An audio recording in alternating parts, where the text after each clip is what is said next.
जय हिंद साथियों, मैं सोनू आप सभी लोगों का आपके अपने YouTube channel unique classes with Sonu channel में तहे दिल से स्वागत करता हूं। सबसे पहले तो आज आप सभी लोगों को भारतीय वायुसेना दिवस की ढेर सारी शुभकामनाएं। इसी के साथ आज हम संपूर्ण रिवीजन करेंगे जितना भी हमने क्लास कर चुके हैं। सिंधु घाटी की सभ्यता, बौद्ध धर्म, जैन धर्म, हर्षवर्धन, तो ये सभी टॉपिक को अच्छे से रिवीजन करेंगे। तो चलिए बिना देरी किए हुए वीडियो को शुरू करते हैं। सिंधु घाटी की सभ्यता थ्योरी प्लस प्रीवियस ईयर के साथ डिस्कस करेंगे। सिंधु घाटी सभ्यता का दूसरा नाम है हड़प्पा सभ्यता और कांस्य युगीन सभ्यता।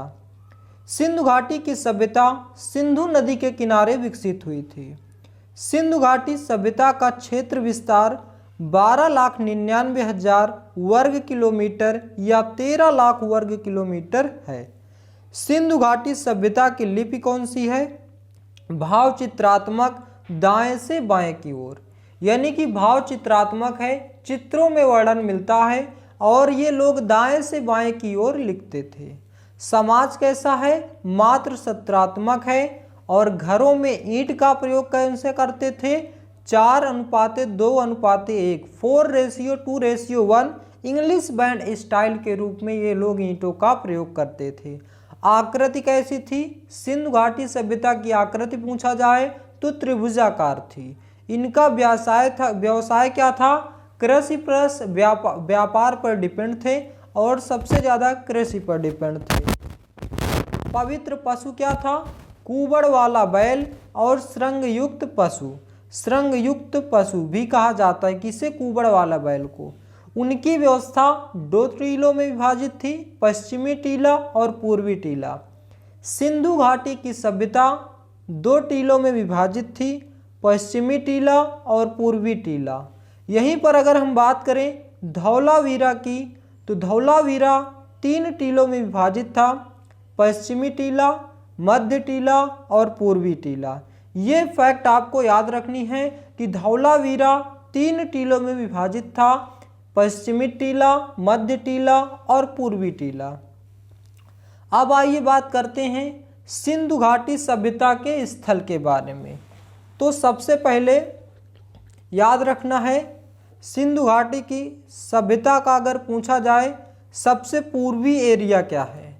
सिंधु घाटी सभ्यता के सबसे पूर्वी एरिया पूछा जाए तो आलमगीरपुर है, जो कि हिंडन नदी के किनारे स्थित है। आलमगीरपुर कहाँ पड़ता है? मेरठ में पड़ता है। तो सबसे पूर्वी एरिया आलमगीरपुर, हिंडन नदी के किनारे और मेरठ में। और सबसे उत्तरी एरिया पूछा जाए तो मांडा है, चेनाब नदी के किनारे है। कहाँ पे है? जम्मू और कश्मीर या लद्दाख देखने को मिलता है।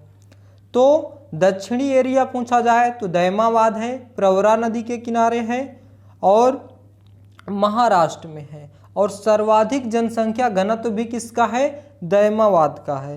प्रवरा नदी या प्रस्वरा नदी गोदावरी की सहायक नदी भी है। और सबसे पश्चिमी जिला या एरिया पूछा जाए तो सुतका गेंडोर है, दास्क नदी के किनारे है। कहाँ पे है? पाकिस्तान में है। तो ये आपको याद रखने हैं सिंधु घाटी सभ्यता के स्थल। नेक्स्ट, हड़प्पा सभ्यता। हड़प्पा सभ्यता पहली जगह थी जो कि पाकिस्तान के पंजाब प्रांत के मोंटगोमरी जिले में स्थित है। इसके खोजकर्ता या उत्खननकर्ता हैं दयाराम साहनी जी। कब किए थे? 1921 ईस्वी में इसकी खोज किए थे। और यह किस नदी के किनारे स्थित है? रावी नदी के किनारे स्थित है। हड़प्पा सभ्यता सिंधु घाटी सभ्यता की पहली सभ्यता थी जिसकी खोज हुई थी और यह पाकिस्तान के पंजाब प्रांत के मोंटगोमरी जिले में स्थित है। इसके खोजकर्ता या उत्खननकर्ता हैं दयाराम साहनी। कब किए थे? 1921 ईस्वी में। किस नदी के किनारे स्थित है? रावी नदी के किनारे स्थित है। दूसरा है हमारा मोहनजोदड़ो। मोहनजोदड़ो पाकिस्तान के सिंध प्रांत के लरकाना जिले में स्थित है। इसके खोजकर्ता हैं राखलदास बनर्जी। कब किए थे? 1922 में। किस नदी के किनारे स्थित है? सिंधु नदी के किनारे स्थित है। नेक्स्ट है सुतका गेंडोर। सुतका गेंडोर पाकिस्तान के बलूचिस्तान प्रांत में स्थित है। इसके खोजकर्ता हैं R.L. स्टाइन। कब किए थे? 1927 में। किस नदी के किनारे स्थित है? तो ये भी आपका सिंधु नदी के किनारे स्थित है। नेक्स्ट है चनहूदड़ो। चनहूदड़ो पाकिस्तान के सिंध प्रांत में मोहनजोदड़ो से 80 मील दूर दक्षिण में स्थित है। इसके खोजकर्ता हैं N.G. मजूमदार। कब किए थे? 1931 में किए थे। किस नदी के किनारे स्थित है? सिंधु नदी के किनारे स्थित है। पांचवा आपको याद रखना है लोथल, बहुत बार पूछा जाता है, बहुत ही मोस्ट इंपॉर्टेंट है। लोथल भारत के गुजरात राज्य के अहमदाबाद जिले में स्थित है। इसके खोजकर्ता हैं S.R. राव या रंगनाथन। कब किए थे? 1957 में किए थे। किस नदी के किनारे स्थित है? भोगवा नदी के किनारे स्थित है। नेक्स्ट है कालीबंगन। कालीबंगन राजस्थान में है और घग्गर नदी के किनारे स्थित है। इसके खोजकर्ता हैं बालकृष्ण थापर। कालीबंगन राजस्थान में है, घग्गर नदी के किनारे स्थित है। इसके खोजकर्ता हैं बालकृष्ण थापर। नेक्स्ट धौलावीरा। धौलावीरा गुजरात में है, लूनी नदी के किनारे है। इसके खोजकर्ता हैं J.P. जोशी। नेक्स्ट आलमगीरपुर, यह मेरठ में है और हिंडन नदी के किनारे है। इसकी खोज 1958 ईस्वी में यज्ञदत्त शर्मा ने की थी। नेक्स्ट है रोपड़। रोपड़ पंजाब में स्थित है। 1953 में सतलज नदी के किनारे इसकी खोज यज्ञदत्त शर्मा ने की थी। नेक्स्ट है बनावली। बनावली कहाँ पड़ता है? हरियाणा में। यह सरस्वती नदी के किनारे स्थित है। इसके खोजकर्ता हैं विष्ट। 11वां राखीगढ़ी हरियाणा। राखीगढ़ी हरियाणा यह घग्गर नदी के किनारे स्थित है। इसके खोजकर्ता हैं सूरजभान या अमेंद्र नाथ, ये दोनों ने इसकी खोज की थी। 12वां है सुरकोटदा। सुरकोटदा 1972 में इसकी खोज जगपत जोशी ने की थी। और आपको याद रखना है कोठ दीजी। कोठ दीजी पाकिस्तान में स्थित है। इसकी खोज 1855 ईस्वी में फजल अहमद खान ने की थी। तो ये महत्वपूर्ण पॉइंट आपको याद रखने हैं। खोजकर्ता और किस नदी के किनारे स्थित है, ये सभी के सभी एग्जाम में बहुत ज़्यादा पूछे जाते हैं। अब आइए हड़प्पा सभ्यता में खोजे गए महत्वपूर्ण तथ्य की बात करते हैं। हड़प्पा सभ्यता 5 किलोमीटर परिधि में फैला नगर था। ग्रिड पद्धति से बना नगर था और यहाँ के लोग शहरी निवासी थे। कपास की खेती के साक्ष्य यहीं से मिले हैं हड़प्पा सभ्यता से, और शवों को दफनाने के साक्ष्य भी यहीं से मिले हैं। मुद्रा बनाने में ये लोग सेल खड़ी का प्रयोग करते थे और 12 कक्षों का अन्नागार भी यहीं से देखने को मिला है। और क्या क्या देखने को मिला है? महिला के गर्भ से निकलता पौधा जिसमें चित्र बना दिखाई दिया है, और लाल रंग का प्रयोग करते थे ये लोग। और गांव की इक्का गाड़ी के साक्ष्य भी हड़प्पा सभ्यता से मिले हैं। और क्या मिला है? जले हुए गेहूं जौ के साक्ष्य भी यहीं से देखने को मिला है, और कछुए की हड्डी के साक्ष्य भी यहीं से मिला है, और सुरक्षा दुर्ग माउंट एबी का भी साक्ष्य यहीं से मिला है। तो ये सभी के सभी पॉइंट एग्जाम में पूछे गए प्रश्न के रूप में हैं। नेक्स्ट मोहनजोदड़ो। मोहनजोदड़ो सिंधी भाषा का शब्द है। इसे मृतकों का टीला भी कहा जाता है। तो मृतकों का टीला किसे कहा जाता है? मोहनजोदड़ो को। विशाल अन्नागार प्राप्त हुआ है यहीं से, और विशाल स्नानागार भी प्राप्त हुआ है, और इसे हड़प्पा की जुड़वा राजधानी भी कहा जाता है। इसी से पशुपति देवता दाढ़ी वाले महादेव के साक्ष्य भी मिले हैं, और कासे की नर्तकी के मूर्ति के साक्ष्य भी यहीं से मिले हैं, और प्रत्येक मकान में कुएं के साक्ष्य मिले हैं, पक्की ईंटों के साक्ष्य मिले हैं। यानी कि मोहनजोदड़ो के निवासी पक्की ईंटों का प्रयोग करते थे। और विशाल अन्नागार जो मिला है वो 45 × 15 मीटर था और सबसे बड़ा माना जाता है। और विशाल स्नानागार 9 सीढ़ियों वाला था, इससे उत्तर दक्षिण दोनों तरफ सीढ़ियाँ थी। तो ये महत्वपूर्ण फैक्ट याद रखने हैं। और क्या क्या याद रखने हैं, मलेरिया बीमारी के साक्ष्य भी यहीं से मिले हैं मोहनजोदड़ो से, और स्वास्थ्यिक चिन्ह के साक्ष्य भी मिले हैं। और क्या मिला है, सिंध का बाग भी इसी को कहा जाता है, और नटराज की मूर्ति के साक्ष्य भी यहीं से मिले हैं। नेक्स्ट है हमारा चनहुदड़ो। चनहुदड़ो में क्या क्या मिले हैं, बिल्ली का पीछा करते कुत्ते के चिन्ह के साक्ष्य मिले हैं। सिंधु घाटी सभ्यता का औद्योगिक नगर था, और वृत्ताकार ईंटों के साक्ष्य मिले हैं। सौंदर्य साधन लिपस्टिक, काजल, कंघा, हाथी के दांत आदि के जो कंघा था वो हाथी के दांत के थे, इसके साक्ष्य भी यहीं से मिले हैं चनहुदड़ो से। और मनका बनाने का कारखाना जिसे मैके ने खोजा था, इसके भी साक्ष्य यहीं से मिले हैं।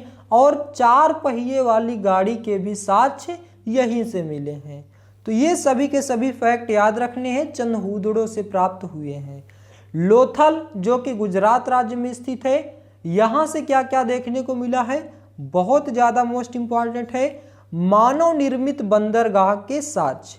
लोथल से हमें मानव निर्मित बंदरगाह के साक्ष्य मिले हैं, जिसे गोदीवाड़ा भी कहा जाता है, और यह व्यापारिक नगर था। सफाई के प्रति सजग थे यहाँ के निवासी, और घोड़े की हड्डी के साक्ष्य मिले थे, और शतरंज के खेल के भी साक्ष्य यहीं से मिले हैं। बाजरा, चावल, आटा पीसने की यहाँ पे बाजार है, एक सेकेंड, अब सही है, बाजरा, चावल, आटा पीसने की चक्की के साक्ष्य भी यहीं से मिले हैं, और 3 युगल समाधि के साक्ष्य भी यहीं से मिले हैं, और घोड़े की हड्डी के साक्ष्य भी यहीं से मिले हैं। और कहाँ से मिले हैं, सुरकोटजी से भी मिले हैं, याद रखिएगा। हाथी के दांत का स्केल पैमाना भी यहीं से मिला है। तो ये सभी के सभी पॉइंट आपको याद रखने हैं, लोथल गुजरात से मिले हैं। नेक्स्ट आ जाता है धौलावीरा। धौलावीरा सबसे सुंदर नगर था, यहाँ से हमें सुनामी के साक्ष्य मिले हैं, जल निकासी का उचित प्रबंध था, स्टेडियम के साक्ष्य मिले हैं, और जल कुंड के साक्ष्य मिले हैं। घर के निर्माण में लाल ईंटों का प्रयोग करते थे। तो ये सभी के सभी पॉइंट आपको याद रखने हैं। नेक्स्ट है हमारा कालीबंगन। कालीबंगन का मतलब होता है, बंगन मीन्स चूड़ी होता है। तो जुते हुए खेतों के साक्ष्य मिले हैं, चना सरसों के, और चनहुदड़ो चूड़ियों के साक्ष्य मिले हैं, ऊंट की हड्डियों के साक्ष्य मिले हैं, लकड़ी के हल के साक्ष्य मिले हैं, मकान कच्ची ईंटों के थे, और पक्की ईंटों के मकान कहाँ थे इसको आपको कमेंट करना है, अभी जस्ट हमने पढ़ा था। और ये सभी याद रखने हैं। और क्या याद रखने, बनावली हरियाणा से पक्के मिट्टी के हल के साक्ष्य मिले हैं। ध्यान दीजिएगा, कच्ची ईंट के कच्चे हल के साक्ष्य कहाँ से मिले, ये भी है। और पक्की ईंटों के साक्ष्य कहाँ से मिले हैं, पक्के मिट्टी के हल के साक्ष्य कहाँ मिले हैं, बनावली हरियाणा से मिले हैं। तो ये आपको याद रखने हैं। और क्या क्या याद रखना है, रोपड़ से 100+ कुत्ता के मृत मिले हैं। और कालीबंगन से और क्या क्या मिला है, 7 हवन कुंड के साक्ष्य मिले हैं, दीनहीन बस्ती के साक्ष्य मिले हैं, और फर्श पर अलंकृत है, और ऊंट की हड्डी के साक्ष्य मिले हैं। तो ये कालीबंगन के हैं। अब आइए बात करते हैं सिंधु घाटी सभ्यता का पतन कैसे था। आर्यों के आक्रमण के कारण सिंधु घाटी सभ्यता के पतन के मत को वैध नहीं माना जाता है। मतलब कि कुछ वैज्ञानिक लोग इसे आर्यों के आक्रमण के कारण को सिंधु घाटी सभ्यता का पतन मानते हैं, जो कि बिल्कुल असत्य है।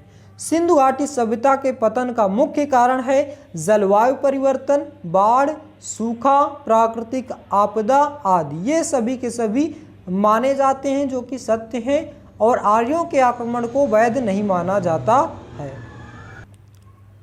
यदि हम बात करें यदि हम यहाँ से थोड़ा सा और एक्स्ट्रा पॉइंट की बात करें तो पूरा पाषाण काल का समय 30,000 BC से 10,000 BC तक रहा है, जिसमें लोग पत्थर का प्रयोग करता था और गुफा में रहते थे मानव, और आग के बारे में सर्वप्रथम जाने थे। किसमें? पूरा पाषाण काल में।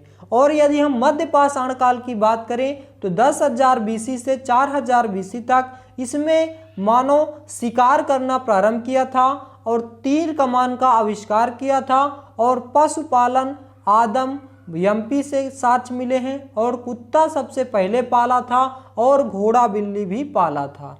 नवपाषाण काल की बात करें तो 4000 BC से 2500 BC तक कृषि पूजा करना प्रारंभ किए थे, और हड्डियों से बने हथियार साक्ष्य बिहार से देखने को मिले हैं, और पहिए का आविष्कार हुआ था नवपाषाण काल में, और कृषि मेहरगढ़ पाकिस्तान गेहूं जौ तांबे की खोज के साथ मिले हैं, और धान की खेती का प्रारंभ नवपाषाण काल में ही हुआ है।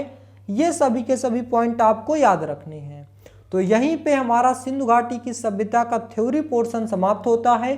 अब आइए बात करते हैं एग्जाम में पूछे गए महत्वपूर्ण प्रश्नों की। पहला प्रश्न, सिंधु घाटी सभ्यता की खोज किस वर्ष हुई थी? उत्तर 1921 ईस्वी में हुई थी। किसने की थी? दयाराम साहनी ने की थी। और यह किस नदी के किनारे है? तो ये आपको कमेंट बॉक्स में बताना है कि सिंधु घाटी की सभ्यता किस नदी के किनारे हुई थी। तो सिंधु घाटी की सभ्यता कब विकसित हुई थी? 2750 से 1700 BC तक। नेक्स्ट, किस युग में तांबे का पहली बार प्रयोग किया गया था? ताम्रपाषाण युग में। ताम्रपाषाण युग में तांबे का सबसे पहली बार प्रयोग किया गया था। और चौथा प्रश्न, हड़प्पा सभ्यता के दौरान डांसिंग गर्ल नर्तकी की कांस्य प्रतिमा बनाने के लिए किसी तकनीक का इस्तेमाल किया गया है? तो मोम लोपी ढलाई या लुप्त मोम विधि का प्रयोग किया गया है। पांचवा प्रश्न, सिंधु सभ्यता के शहरों में कौन सा एक जो जल प्रबंधन के लिए जाना जाता है? धौलावीरा। धौलावीरा जल प्रबंधन के लिए जाना जाता है। नेक्स्ट, धौलावीरा कहाँ पे है आपको बताना है। नेक्स्ट है हमारा मोहनजोदड़ो में सबसे बड़ा भवन कौन सा है? अन्नागार या धान्यागार। नेक्स्ट, विशाल स्नानागार ग्रेट बाथ कहाँ मिला है? मोहनजोदड़ो में। गर्द आवास के साक्ष्य कहाँ से प्राप्त हुए हैं? बुर्ज होम से। खादानों की कृषि सर्वप्रथम प्रारंभ हुई है नवपाषाण काल में। किस पुरास्थल में एक ही कब्र से 3 मानव के कंकाल प्राप्त हुए हैं? दमदमा से। नेक्स्ट, सिंधु घाटी की सभ्यता के लोगों की मुद्रा में किस देवता की आकृति चित्रित थी? उत्तर पशुपति की। सिंधु घाटी सभ्यता में शेरों की गलियां थी, चौड़ी और सीधी थी। नेक्स्ट, यहाँ पे शहरों की गलियां थी। सिंधु घाटी सभ्यता में शहरों की गलियां कैसी थी? चौड़ी और सीधी थी, जो एक दूसरे को 90 डिग्री एंगल पे काटती थी। नेक्स्ट, सिंधु घाटी की सभ्यता में घोड़े के अवशेष कहाँ मिले हैं? उत्तर सुरकोटदा में। नेक्स्ट, अमरी जो हड़प्पा सभ्यता का एक स्थल है, किस प्रांत में स्थित है? उत्तर पाकिस्तान के सिंध प्रांत में स्थित है। ग्रिड पद्धति से बना नगर के साक्ष्य कहाँ से मिले हैं? हड़प्पा सभ्यता से। तो दोस्तों, ये था हमारा सिंधु घाटी की सभ्यता, जिसको हमने अच्छे से रिवीजन किया। आशा करता हूँ कि यह आपको समझ में आया होगा। अब हम पढ़ेंगे वैदिक सभ्यता, वैदिक सिविलाइजेशन। इसमें भी हम लोग थ्योरी प्लस प्रीवियस ईयर को डिस्कस करेंगे। तो चलिए बिना टाइम वेस्ट किए हुए आगे कंटिन्यू करते हैं। वैदिक सभ्यता आर्यों ने विकसित की थी। वैदिक सभ्यता एक ऐसी सभ्यता है जिसके दौरान वेदों का जन्म हुआ है। वैदिक सभ्यता आर्यों ने विकसित की थी, और यह एक ऐसी सभ्यता है जिसके दौरान वेदों का जन्म हुआ है। आर्य किसके तौर पर भारत आए थे? आक्रमणकारी के तौर पर भारत आए थे। और वैदिक सभ्यता लौह युगीन सभ्यता या लोहायुक्त सभ्यता थी। लौह युगीन सभ्यता थी और दुनिया में सर्वप्रथम लोहा का प्रयोग हाकामनी साम्राज्य ईरान में किया गया था। और ईरान भारत पर सबसे पहले आक्रमण किए थे। कौन? ईरानी आक्रमण के तौर पर भारत आए थे ये लोग। नेक्स्ट, वैदिक सभ्यता। वैदिक सभ्यता दो भागों में विभाजित है, पूर्व वैदिक काल, उत्तर वैदिक काल। पूर्व वैदिक काल की अवधि है 1500 BC से 1000 BC तक और उत्तर वैदिक काल की अवधि है 1000 BC से 600 BC तक। तो आइए बात करते हैं पूर्व वैदिक काल की। इसी काल को ऋग्वैदिक काल भी कहा जाता है, यानी कि ऋग्वैदिक यानी कि 4 आपको याद रखने हैं, 4 आपको वेद याद रखने हैं, ऋग्वेद, अथर्ववेद, यजुर्वेद, सामवेद। और सब ऋग्वेद का जन्म किस काल में हुआ है? पूर्व वैदिक काल में, तो इसीलिए इसे ऋग्वैदिक काल भी कहा जाता है। आर्यों ने इस व्यवस्था को वैदिक सभ्यता को जन्म दिया है। पूर्व वैदिक काल में आर्यों का आगमन स्थल। कुछ महत्वपूर्ण व्यक्तियों के द्वारा बताए गए कि आर्यों के आगमन स्थल। सबसे पहले मैक्स मूलर ने बताया कि आर्य मध्य एशिया से आए हैं और बाद में इन्होंने खुद के मत को गलत माना। किसने? मैक्स मूलर साहब ने। इन्होंने बताया कि जो आर्य हैं मध्य एशिया से आए हैं और बाद में खुद को गलत माना। फिर इसके बाद स्वामी दयानंद सरस्वती ने यह बताया कि आर्य तिब्बत से आए हैं और इन्होंने ही वेदों की ओर लौटो का नारा भी दिया था। नेक्स्ट, तीसरा एडवर्ड मेयर ने बताया कि आर्य पामीर के पठार से आए हैं। और चौथा पेनका हर्ट ने बताया कि आर्य जर्मनी से आए हैं। और तिलक साहू ने बताया कि आर्य उत्तरी ध्रुव से आए हैं। और छठवां गाइल्स ने बताया कि आर्य हंगरी से आए हैं। ये सभी अन्य महत्वपूर्ण वैज्ञानिकों का अलग अलग मत है जो कि अपने प्रत्यक्ष के रूप में इन्होंने बताया कि आर्य कहाँ से आए हैं। सब ने कोई ना कोई तर्क दिया, ये नहीं कि ये वही बता दिए कि आर्य कहाँ से आए हैं। सबके तर्क में कुछ ना कुछ ट्विस्ट है जिसके कारण माना गया कि आर्य कहाँ से आए हैं। आर्यों में पंचजन क्या हुआ करता है? उत्तर, राष्ट्र, जन, विश्व, ग्राम, कुल। ये पंचजन थे जिनसे मिलकर के आर्यन सभ्यता बनी हुई थी। पूर्व वैदिक काल की विशेषताएं क्या क्या थी? पूर्व वैदिक काल में लोग सर्वाहारी थे, यानी कि मांस और शाकाहारी भी थे और मांस भी खाते थे, लेकिन ये लोग गाय को पवित्र पशु मानते थे। इस काल के लोग गाय को पवित्र पशु मानते थे। और खाद्य पदार्थ क्या था इनका?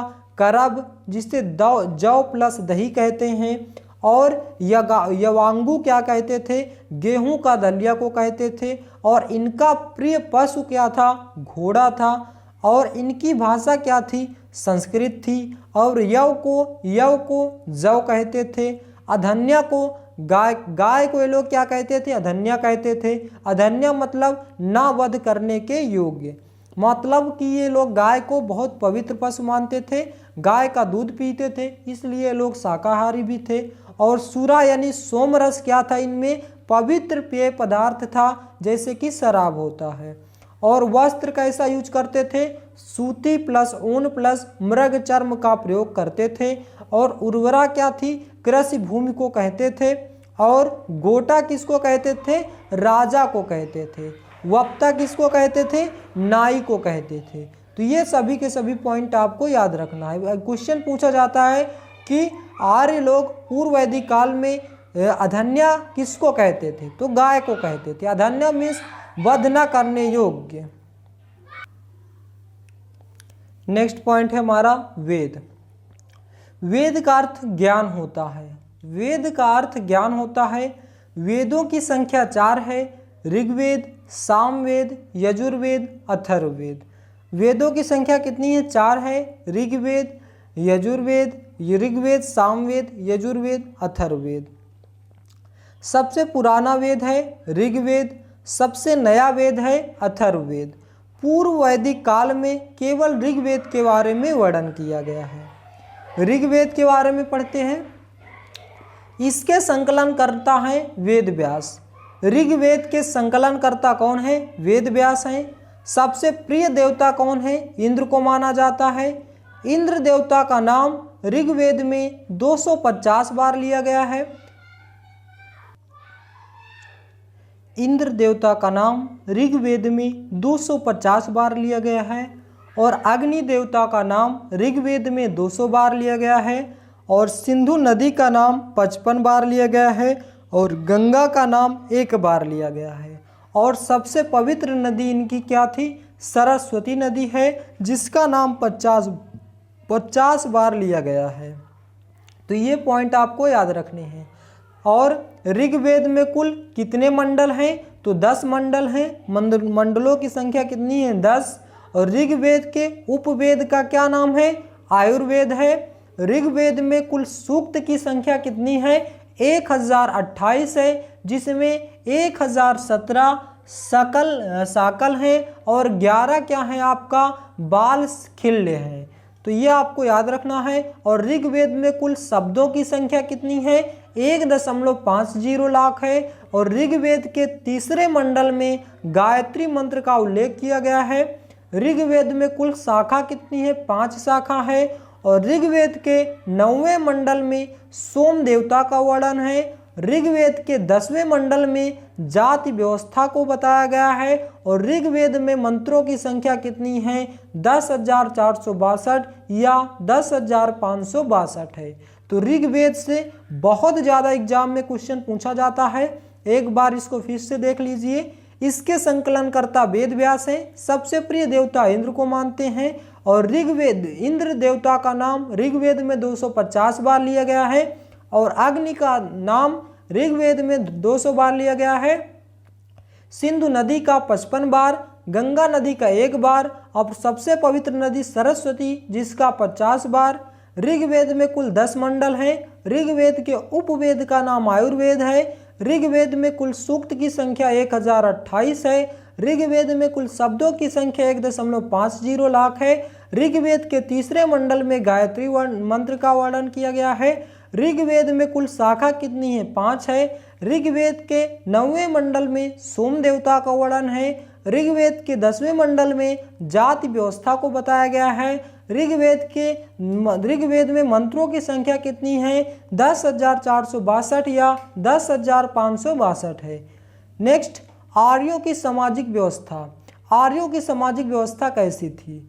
तो बाल विवाह पर प्रतिबंध था, छुआछूत नहीं था, पर्दा प्रथा नहीं थी, जाति व्यवस्था को मानते थे, वो भी कर्म के आधार पर मानते थे और उनकी सामाजिक व्यवस्था ग्रामीण थी। अब ये सभी पॉइंट देखने के बाद लगता तो नहीं है कि उनकी जो व्यवस्थाएं थी वो ग्रामीण थी, क्योंकि बाल विवाह पर प्रतिबंध था। गांव में बाल विवाह होता है, शहरों में नहीं होता है। और छुआछूत भी गांव में ही देखने को मिलता है, शहरों में नहीं देखने को मिलता। तो ये सभी प्रथा शहरे की थी, लेकिन उनकी जो सामाजिक व्यवस्था थी वो कैसी थी? ग्रामीण थे। और हम लोगों से कहीं लाख गुना वो लोग क्या थे? बेहतर थे। तो ये था हमारा वैदिक पूर्व वैदिक काल। अब आइए बात करते हैं उत्तर वैदिक काल की। तो उत्तर वैदिक काल में 3 वेद लिखे गए, सामवेद, यजुर्वेद, अथर्ववेद। वेद तो कुल 4 ही होते हैं, ऋग्वेद, सामवेद, यजुर्वेद, अथर्ववेद। ऋग्वेद का जन्म पूर्व वैदिक काल में हुआ है, इसलिए उसको हमने पढ़ चुके हैं। अब उत्तर वैदिक काल में हम 3 वेद पढ़ेंगे, सामवेद, यजुर्वेद, अथर्ववेद। सामवेद, इसे संगीत का वेद भी कहा जाता है।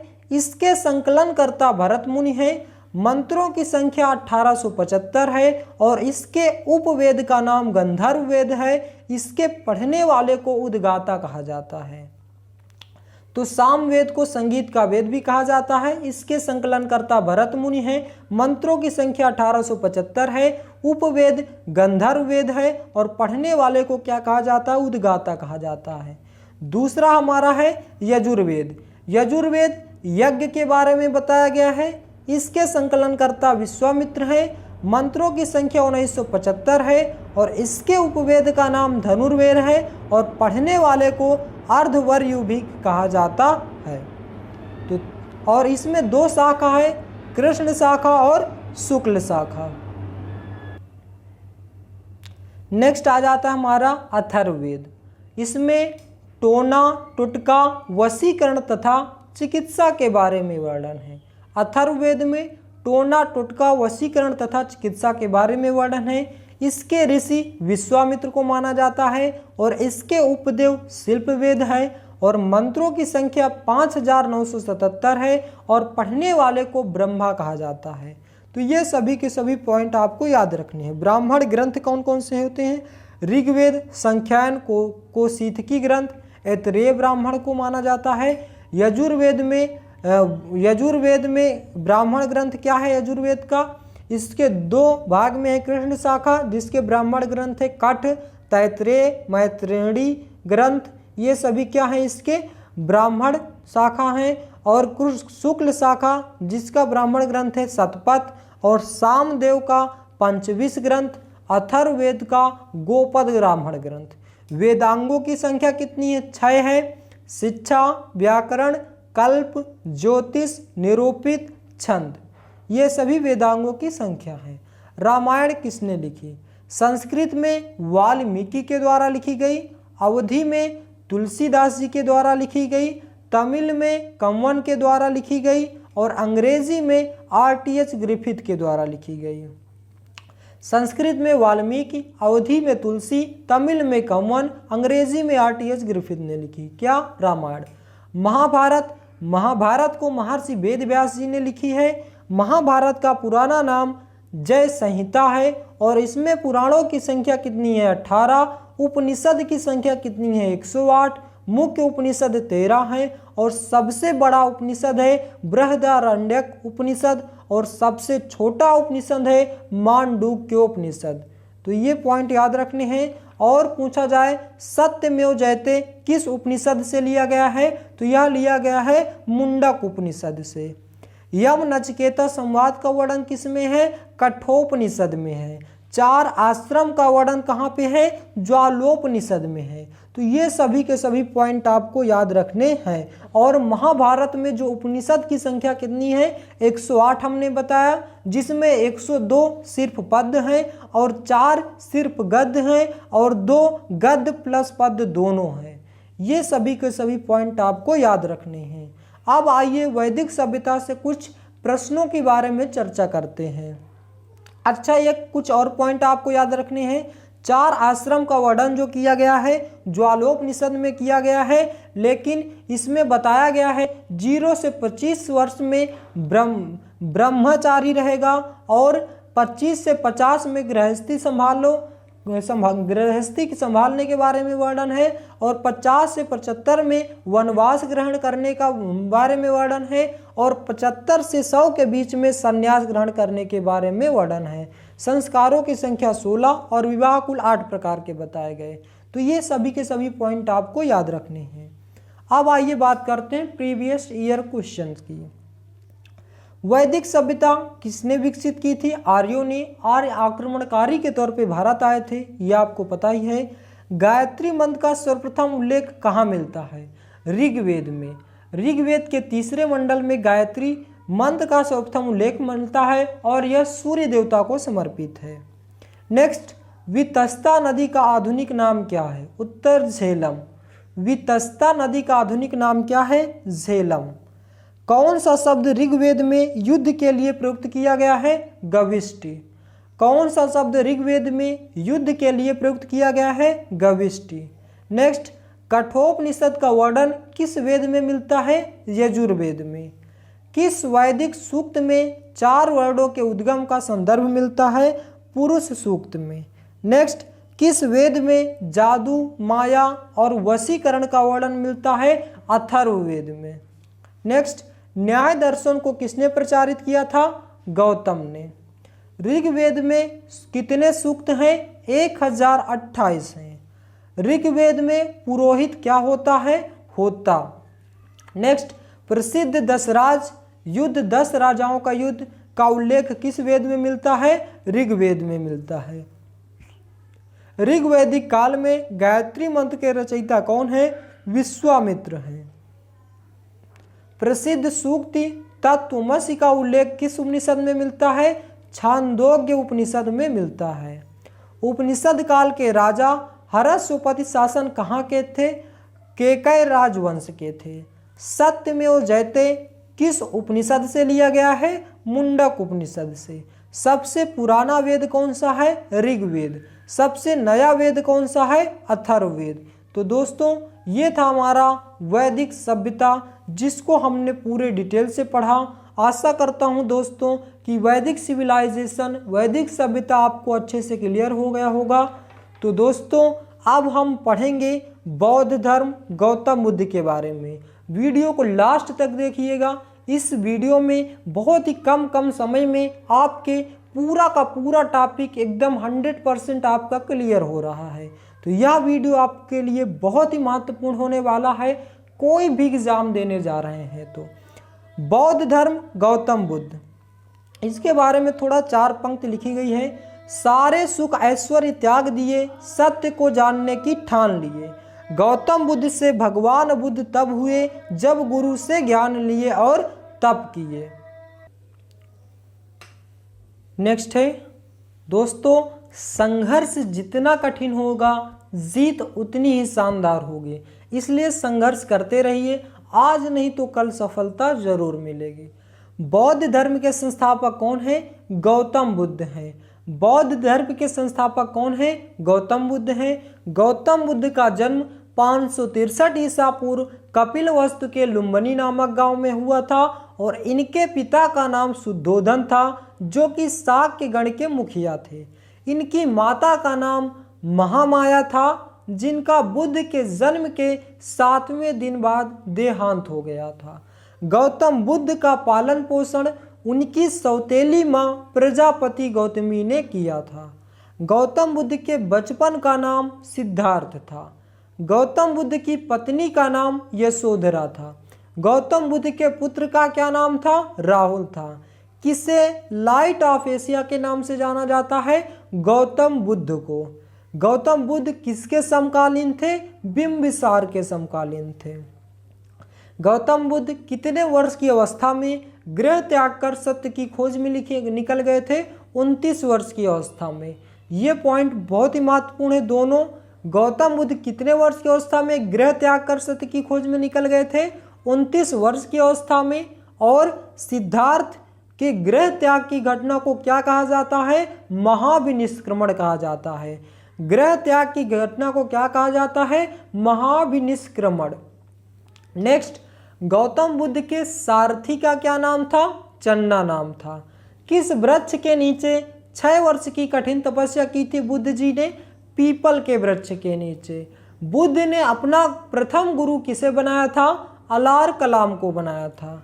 बुद्ध जी ने अलार कलाम से कौन सी शिक्षा प्राप्त की थी? सांख्य दर्शन की शिक्षा प्राप्त की थी। गौतम बुद्ध के दूसरे गुरु का क्या नाम था? रुद्रक था। उरुकेला में कितने ब्राह्मण बुद्ध के शिष्य बने थे? 5 बने थे। कौन कौन से बने थे? कौंडिन्य, वप्पा, भादिया, अस्सागी, महानामा।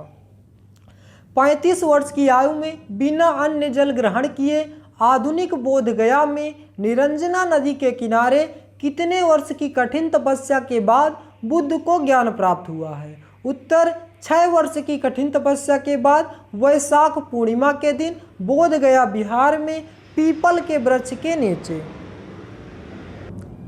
तो गौतम जी 29 वर्ष की अवस्था में गृह त्याग किए थे। उनके गृह त्याग की घटना को महाविनिष्क्रमण कहा जाता है और इन्होंने 35 वर्ष की आयु में निरंजना नदी के किनारे 6 वर्ष की कठिन तपस्या के बाद वैशाख पूर्णिमा के दिन बोध गया बिहार में पीपल के वृक्ष के नीचे ज्ञान की प्राप्ति हुई है।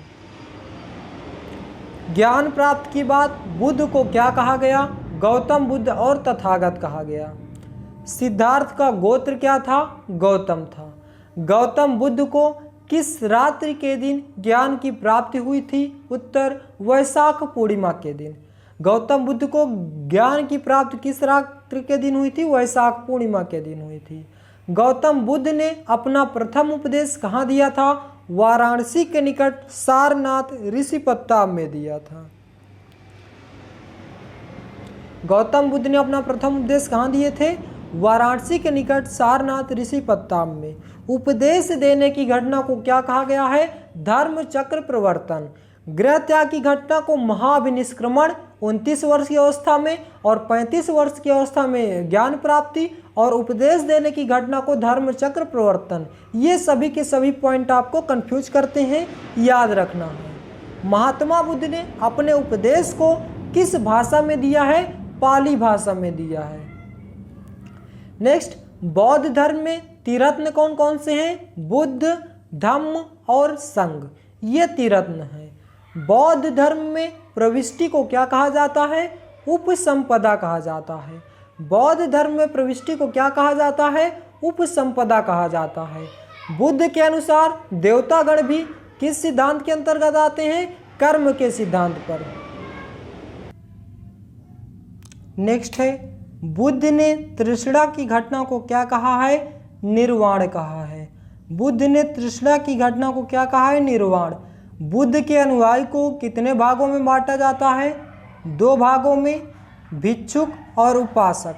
बुद्ध के अनुयायी को कितने भागों में बांटा जाता है? 2 भागों में बांटा गया है, भिक्षुक और उपासक। बुद्ध को ज्ञान प्राप्ति कहाँ हुई है? बोध गया बिहार में निरंजना नदी के किनारे 35 वर्ष की अवस्था में, और गृह त्याग किए थे 29 वर्ष की अवस्था में। गृह त्याग की घटना को महाविनिष्क्रमण कहा जाता है, और और याद रखना है, बोध गया बिहार में इन्हें ज्ञान की प्राप्ति हुई है।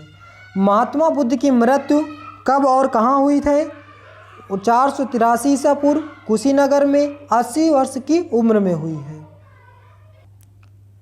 महात्मा बुद्ध की मृत्यु 483 ईसा पूर्व कुशीनगर में 80 वर्ष की उम्र में।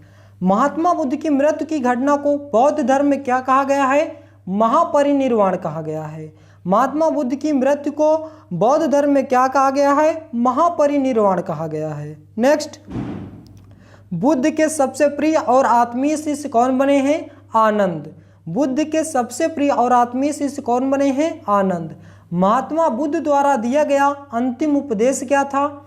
सभी वस्तुएं क्षरणशील होती हैं, अतः मनुष्य को अपना पथ प्रदर्शक स्वयं होना चाहिए। नेक्स्ट, प्रथम बौद्ध संगीत किसके शासनकाल में हुई है? अजात शत्रु के शासनकाल में 483 ईसा पूर्व में राजगृह ने कराया था।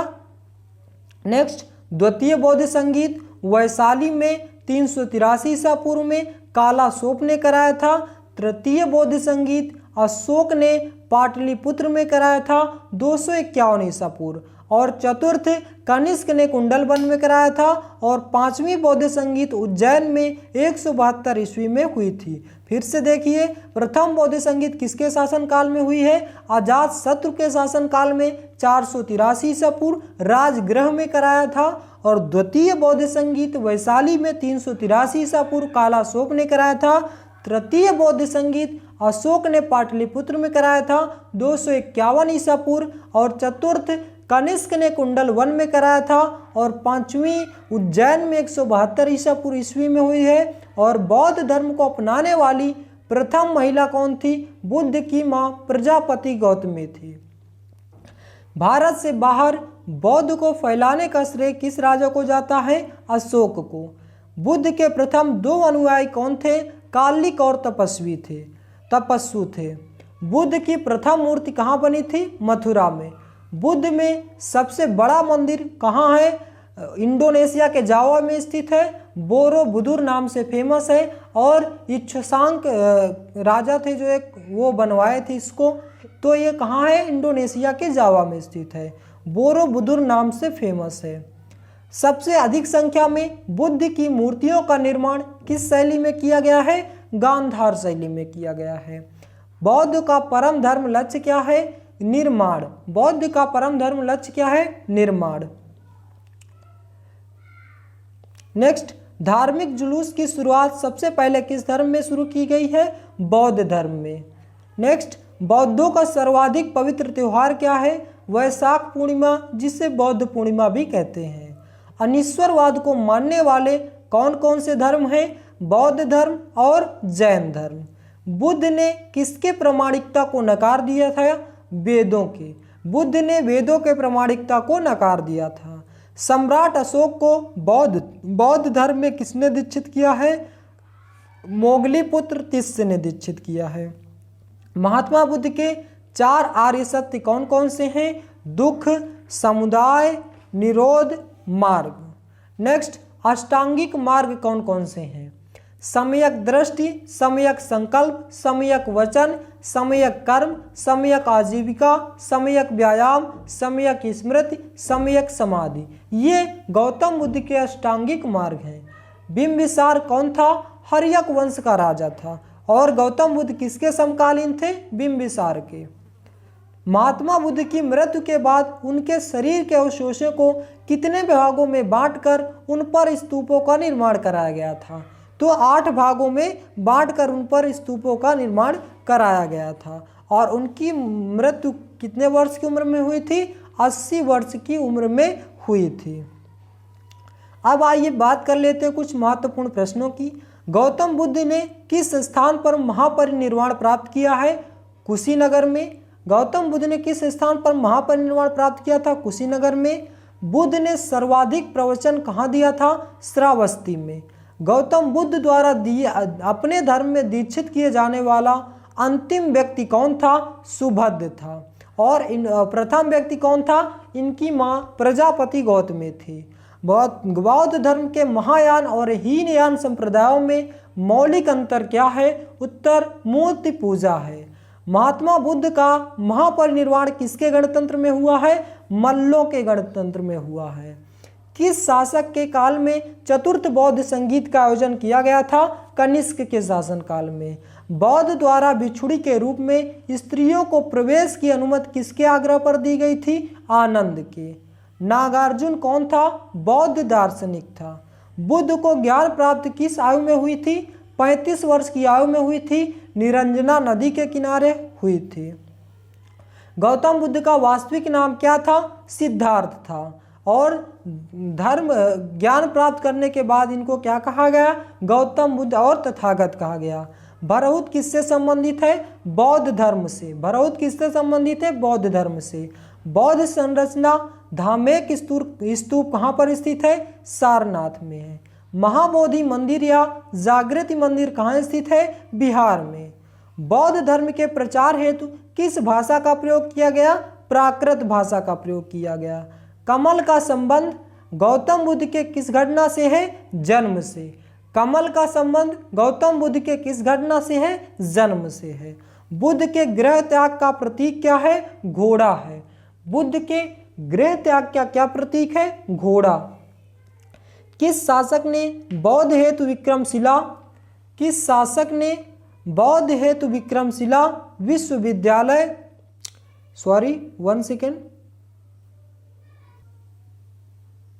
तो किस शासक ने बौद्ध हेतु विक्रमशिला विश्वविद्यालय की स्थापना की थी? धर्मपाल ने की थी।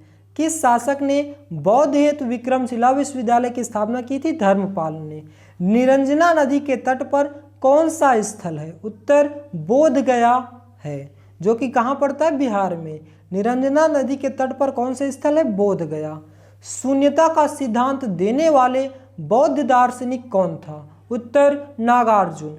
शून्यता का सिद्धांत देने वाले बौद्ध दार्शनिक कौन थे? नागार्जुन थे। बौद्ध धर्म में किस पर सर्वाधिक प्रभाव डाला है? महिला व शूद्र पर, क्योंकि ये पिछड़ी जाति से इन पर हो रहे अत्याचार हो रहे थे, इसलिए इस पर बौद्ध धर्म का सर्वाधिक प्रभाव पड़ा है।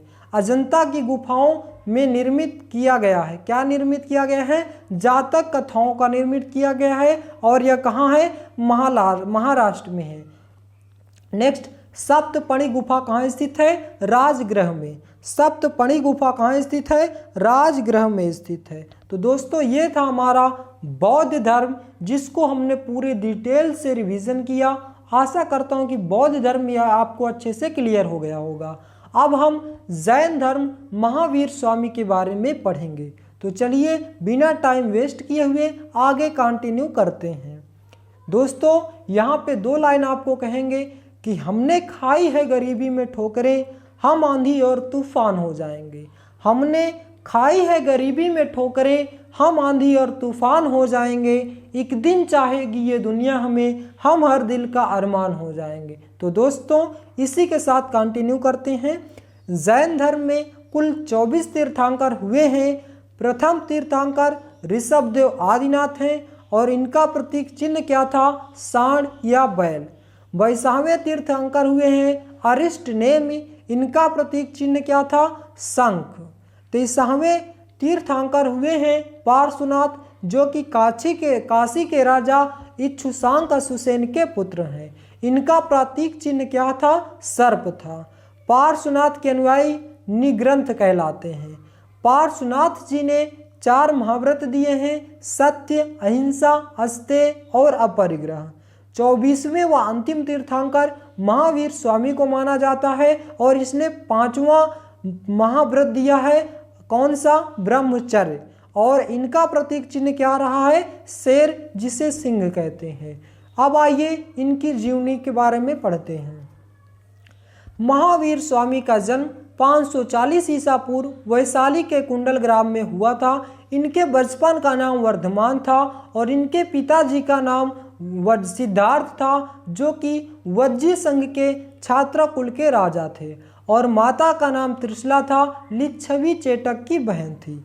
इनकी पत्नी का नाम यशोदा था और पुत्री का नाम प्रियदर्शना अड़ोज्या था। इनके दामाद का नाम जमाली था, जो कि प्रथम शिष्य थे। गृहत्याग कितने वर्ष की अवस्था में किए हैं? 30 वर्ष की उम्र में नंदीवर्धन को राज्यपाट सौंप पर। तो गौतम बुद्ध महावीर स्वामी जी 30 वर्ष की उम्र में नंदीवर्धन को राजपाट सौंपकर गृहत्याग किए हैं। और ज्ञान की प्राप्ति इनको कब हुई है? 42 वर्ष की उम्र में ऋजुपालिका नदी के तट पर जुम्भीक ग्राम में। महावीर स्वामी जी को 42 वर्ष की उम्र में ऋजुपालिका नदी के तट पर जुम्भीक ग्राम में ज्ञान की प्राप्ति हुई है। महावीर स्वामी जी के ज्ञान को क्या कहा गया? केवल्य कहा गया। महावीर स्वामी जी के ज्ञान को केवल्य कहा गया और इनका प्रतीक चिन्ह शेर था और प्रथम शिष्या बनी थी इनकी चंदन, और ज्ञान प्राप्त हुआ था साल वृक्ष के नीचे, और मृत्यु 468 ईसा पूर्व पावा में दिवाली के दिन हुई थी। पार्श्वनाथ द्वारा दिए गए 4 अनुव्रतों में से 5वां अनुव्रत महावीर स्वामी ने जोड़ा, जो कि कौन सा था? ब्रह्मचर्य था। ब्रह्मचर्य का मतलब ज्ञानेंद्रियों को वश में करना है। जैन धर्म में त्रिरत्न कौन कौन से हैं? सम्यक दर्शन, सम्यक ज्ञान, सम्यक आचरण। तो दोस्तों ये थे हमारा महावीर स्वामी से रिलेटेड महत्वपूर्ण तथ्य। अब आइए बात करते हैं प्रीवियस ईयर क्वेश्चंस की। महावीर स्वामी का जन्म कहाँ हुआ था? उत्तर, कुंडल ग्राम में।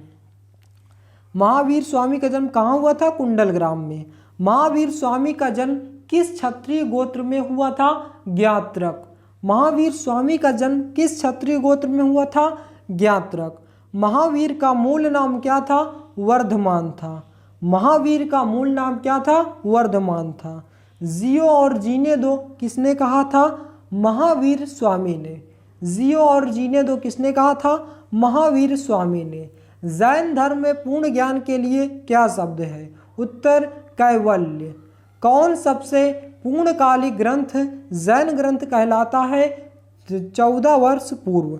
जैन धर्म में वास्तविक संस्थापक महावीर स्वामी द्वारा दिए गए मौलिक सिद्धांतों को 14 पूर्व में संकलित किया गया है और यही 14 पूर्व जैन धर्म के प्राचीनतम ग्रंथ है। 12 अंग तथा उपांग भी जैन धर्म से संबंधित है। जैन धर्म का सबसे पवित्र ग्रंथ क्या था? आगम था। जैन धर्म का पवित्र ग्रंथ है। जैन साहित्य को क्या कहा जाता है? आगम कहा जाता है। स्यादवाद किसका सिद्धांत है? जैन धर्म का है। प्रथम जैन संगीत का आयोजन कहाँ हुआ था? पाटलिपुत्र में हुआ था। द्वितीय जैन संगीत का आयोजन कहाँ हुआ था? वल्लभी में हुआ था। जैन साहित्य का संकलन किस भाषा में किया गया था? प्राकृत व अर्धम मगधी भाषा में किया गया था। अनुव्रत शब्द किस धर्म से जुड़ा है? जैन धर्म से जुड़ा है। जैन धर्म के 23वें तीर्थंकर कौन थे? पार्श्वनाथ थे। महावीर स्वामी को किस वृक्ष के नीचे संपूर्ण ज्ञान का बोध हुआ है? साल वृक्ष के नीचे। नेक्स्ट, महावीर स्वामी ने अपना उपदेश किस भाषा में दिया है? प्राकृत भाषा में। प्रथम तीर्थंकर ऋषभदेव का प्रतीक चिन्ह क्या था? सांड व बैल था। 23वें तीर्थंकर पार्श्वनाथ का प्रतीक चिन्ह क्या था? सर्प था। अरिष्ट नेमि का प्रतीक चिन्ह क्या था? शंख था। हजितनाथ का प्रतीक चिन्ह क्या था? हाथी था। 24वें तीर्थंकर महावीर का प्रतीक चिन्ह क्या था? शेर था। स्थूल भाद्र के शिष्यों को क्या कहा जाता था? श्वेतांबर कहा जाता था। भद्रबाहु के शिष्यों को क्या कहा जाता था? दिगंबर कहा जाता था। खजुराहो में जैन मंदिर का निर्माण किन शासकों ने कराया था? चंदेल वंश के शासकों ने कराया था। महावीर की मृत्यु कब हुई थी? 468 ईसा पूर्व में हुई थी। कैलाश पर्वत का संबंध किससे है? ऋषभदेव के शरीर त्याग से है। सम्मेद पर्वत का संबंध किससे है? पार्श्वनाथ के शरीर त्याग से है। माउंट आबू पर्वत का संबंध किससे है? दिलवाड़ा जैन मंदिर से है। ऋषभदेव की मूर्ति बनी हुई है। शत्रुंजय पर्वत का संबंध किससे है? जैन मंदिर से है। विपुलांचल पर्वत का संबंध किससे है? महावीर का प्रथम उपदेश से है। महावीर स्वामी के दामाद का क्या नाम था? जमाली था। तो दोस्तों, ये था हमारा जैन धर्म, जिसको हमने विस्तार पूर्वक अध्ययन किया और इससे रिलेटेड प्रीवियस ईयर को भी डिस्कशन किया। अब आइए बात करते हैं मौर्य वंश सम्राट अशोक की, तो इसको भी पूरे डिटेल से पढ़ते हैं। तो दोस्तों, यहाँ पे क्या है, मौर्य वंश को हम पूरे डिटेल से पढ़ेंगे और इससे रिलेटेड प्रीवियस ईयर को भी डिस्कशन करेंगे।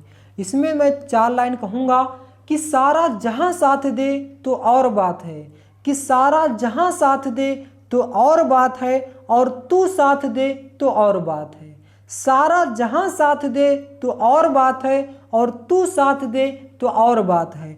चलने को तो एक पैर से चल सकते हैं लोग, यदि दूसरा भी साथ दे तो और बात है। तो दोस्तों, चलिए स्टार्ट करते हैं। मौर्य वंश। मौर्य वंश के संस्थापक चंद्रगुप्त मौर्य थे। मौर्य वंश के संस्थापक चंद्रगुप्त मौर्य थे। चंद्रगुप्त मौर्य के पुत्र का नाम बिंदुसार था, जिसके 2 पुत्र थे, सुशील और अशोक। चंद्रगुप्त मौर्य के पुत्र का नाम बिंदुसार था, जिसके 2 पुत्र थे, सुशील और अशोक। चंद्रगुप्त मौर्य के गुरु का नाम चाणक्य था। चाणक्य की सहायता से चंद्रगुप्त मौर्य ने नंद वंश के शासक घनानंद को पराजित करके मौर्य वंश की स्थापना की थी। चाणक्य को विष्णुगुप्त तथा कौटिल्य के नाम से भी जाना जाता है और अर्थशास्त्र चाणक्य के द्वारा लिखी गई पुस्तक है। चाणक्य चंद्रगुप्त मौर्य के प्रधानमंत्री थे। मौर्य साम्राज्य में प्रचलित मुद्रा क्या थी? पण थी। चंद्रगुप्त मौर्य ने सबसे पहले पाटलिपुत्र को अपनी राजधानी बनाया था। सेलुकस निकेटर के राजदूत का नाम क्या था? मेगास्थनीज था। मेगास्थनीज ने इंडिया नामक पुस्तक लिखी थी। चंद्रगुप्त की मृत्यु के बाद बिंदुसार गद्दी पर बैठा था, जिसका दूसरा नाम अमित्रघात या वारिसार और भद्रसार था। बिंदुसार के शासनकाल में ही तक्षशिला में विद्रोह हुआ था, जिसे दबाने के लिए बिंदुसार ने अपने पुत्र अशोक को भेजा था। तक्षशिला मौर्य काल में शिक्षा का सर्वाधिक प्रसिद्ध केंद्र था। तक्षशिला मौर्य काल में शिक्षा का सर्वाधिक प्रसिद्ध केंद्र था। इसके बाद अशोक अगला शासक बना था 269 बीसी से 232 ईस्वी बीसी तक। इसका जन्म 304 बीसी में हुआ था। इसके पिता का नाम बिंदुसार था, माता का नाम शुभडांगी था और इसके नाम के उल्लेख मास्की कर्नाटक में मिलते हैं, उदयगोलान कर्नाटक में मिलते हैं, नेट्टूर कर्नाटक में मिलते हैं, गुर्जरा मध्य प्रदेश में मिलते हैं। इसके नाम के उल्लेख हैं, ये यहाँ देखने को मिले हैं। अभिलेख क्या होता है? ऐसा साक्ष्य होता है जिसमें अपने आने वाली पीढ़ियों के लिए कुछ छोड़ा जाता है। यानी कि पहले के जो राजा महाराजा होते थे वे अपने पूर्वजों के लिए मतलब अपने आने वाली पीढ़ियों के लिए पत्थरों में कुछ ना कुछ लिखवा देते थे या कुछ ना कुछ साक्ष्य छोड़ जाते थे, जिससे आने वाली पीढ़ी उनके पूर्वजों के बारे में अध्ययन कर सके कि उनके पूर्वज कैसे हुआ करते थे। कहा जाता है कि पूरे मौर्य वंश में अशोक सबसे महाप्रतापी शासक था। अशोक ने खुद को मगध का सम्राट कहा। अशोक के अभिलेख को किसने खोजा था? सबसे पहले टी फैथलर ने खोजा था 1750 में। अशोक के अभिलेख को टी फैथलर ने खोजा था 1750 में और इसे पढ़ा था जेम्स प्रिंसेप ने 1837 में। अभिलेख की भाषा क्या थी? ब्राह्मी लिपि थी भारत में, खरोष्ठी लिपि थी पाकिस्तान में, अरमाइक लिपि थी अफगानिस्तान में, एशिया माइनर लिपि थी ग्रीक में। तो ये सभी आपको याद रखने हैं। अशोक अपनी पत्नी कारवाकी से बहुत प्रभावित थे। अशोक के पुत्र का नाम कुणाल था जो अगला शासक था। अशोक के शिलालेखों की संख्या कितनी है? 14 है। पहला पशु बलि निंदा, दूसरा पशु चिकित्सालय, तीसरा अधिकारी, चौथा भेरी घोष की जगह, पांचवां धम्म महापात्र की नियुक्ति, छठवां आत्मनियंत्रण, सातवां धार्मिक समन्वय, आठवां धर्म यात्राएं, नौवां दास सेवक, 10वां यश और कीर्ति के लिए कार्य, 11वां दान चर्चा, 12वां अकारण धर्म की विशेषता, 13वां कलिंग युद्ध, 14वां सद्भावना। और स्तंभ लेखों की संख्या कितनी है? 7 है। पहला टोपरा, दूसरा मेरठ, तीसरा कौशाम्बी, चौथा लोरिया, पांचवां लोरिया नंदनगढ़, छठवां रामपुरवा, सातवां अशोक स्तंभ। और गुहा लेखों की संख्या कितनी है? 4, सुदामा, विश्व, चौपार, कर्ण। अशोक ने बौद्ध धर्म की प्रेरणा निग्रोध से ली थी और जिसकी दीक्षा उपगुप्त से दी थी। दीक्षा किसने ली थी? उपगुप्त से। सम्राट अशोक ने 16 महाजनपदों पर अधिकार प्राप्त कर लिया था और मौर्य वंश में अंतिम शासक बृहद्रथ था। मौर्य वंश का अंतिम शासक कौन था? बृहद्रथ था। सम्राट अशोक ने ही सांची का स्तूप मध्य प्रदेश में और धामेक स्तूप उत्तर प्रदेश का निर्माण करवाया था। सम्राट अशोक ने सांची का स्तूप और धमेक स्तूप का निर्माण कराया था। सांची का स्तूप कहाँ है? मध्य प्रदेश में। धमेक स्तूप कहाँ है? उत्तर प्रदेश में। भरहुत स्तूप को किसने बनवाया था? शुंग ने बनवाया था। अब आइए बात करते हैं प्रीवियस ईयर क्वेश्चंस की। राजा कनिष्क के दरबारी चिकित्सक कौन थे? चरक थे। राजा कनिष्क के दरबारी चिकित्सक कौन थे? चरक थे। किस नदी के बीच तक्षशिला शहर स्थित था? सिंधु और झेलम नदी के बीच। बिंदुसार ने विद्रोहियों को कुचलने के लिए अशोक को कहाँ भेजा था? तक्षशिला भेजा था। अशोक ने शिलालेखों को पढ़ने वाला प्रथम अंग्रेज कौन था? जेम्स प्रिंसेप था। कनिष्क के शासनकाल के दौरान कौन सी बौद्ध संगीत आयोजन की गई थी? चौथी। और कहाँ की गई थी? कुंडलवन में। सांची का स्तूप किसने बनवाया था? अशोक ने बनवाया था। चरक संहिता की संबंधित है किससे? चिकित्सा थे। किसे देवनामप्रिय या देवनामप्रिय दस्य भी कहा जाता है? मौर्य सम्राट अशोक को। मौर्य सम्राट अशोक को देवनामप्रिय या देवनामप्रिय दस्य भी कहा जाता है। अशोक के प्रधान शिलालेखों में सबसे बड़ा शिलालेख कौन सा है? 13वां शिलालेख है। अशोक के आक्रमण के दौरान कलिंग की राजधानी क्या थी? तोसाली थी। मौर्य साम्राज्य में प्रचलित मुद्रा का क्या नाम था? पण था। मेगास्थनीज की पुस्तक का क्या नाम था? इंडिका। मौर्य साम्राज्य की स्थापना किसने की थी? चंद्रगुप्त मौर्य ने की थी। कुषाण मूलतः कहाँ के निवासी थे? चीनी तुर्किस्तान के। कौटिल्य या चाणक्य किसके प्रधानमंत्री थे? चंद्रगुप्त मौर्य के। कनिष्क के शासनकाल के दौरान कौन सा प्रसिद्ध आयुर्वेद विद्वान रहता था? चरक। सम्राट अशोक का कौन सा शिलालेख कलिंग पर उसके विजय का उल्लेख करता है? 13वां शिलालेख। वह शासक कौन था जिसने राज सिंहासन पर बैठने के लिए अपने बड़े भाई सुसीम की हत्या की थी? सम्राट अशोक था। प्राचीन भारत के महान व्याकरणविद पतंजलि किसके समकालीन थे? पुष्यमित्र शुंग के। मौर्य वंश का अंतिम शासक कौन था? बृहद्रथ था। सम्राट अशोक ने बौद्ध धर्म की प्रेरणा किससे ली थी? निर्गोथ से ली थी। सम्राट अशोक के अभिलेखों में को सबसे पहले किसने खोजा था? टी फैथलर ने खोजा था, 1750 में खोजा था। सम्राट अशोक को सबसे ज़्यादा प्रभावित करने वाली उनकी पत्नी का क्या नाम था? किरुआकी था। सम्राट अशोक के अभिलेखों को सबसे पहले किसने पढ़ा था? जेम्स प्रिंसेप ने पढ़ा था 1837 में। सम्राट अशोक गद्दी पर कब बैठे थे? 269 बीसी से 232 बीसी के बीच। बिंदुसार के दोनों पुत्रों का क्या नाम था? सुसीम और अशोक था। अब आइए हम बात करते हैं गुप्त काल की। गुप्त काल में समुद्रगुप्त और चंद्रगुप्त द्वितीय आपके सिलेबस में है। तो दोस्तों हमने अभी तक अशोक को पढ़ा और पूरे डिटेल से थ्योरी प्लस प्रीवियस ईयर को डिस्कस किया। यदि आपको हमारा वीडियो पसंद आ रहा हो, यदि बिना टाइम वेस्ट किए हुए इस चैनल पे आप पढ़ रहे हैं, तो इस चैनल को ज़रूर सब्सक्राइब करें और अपने दोस्तों के पास भी शेयर करें।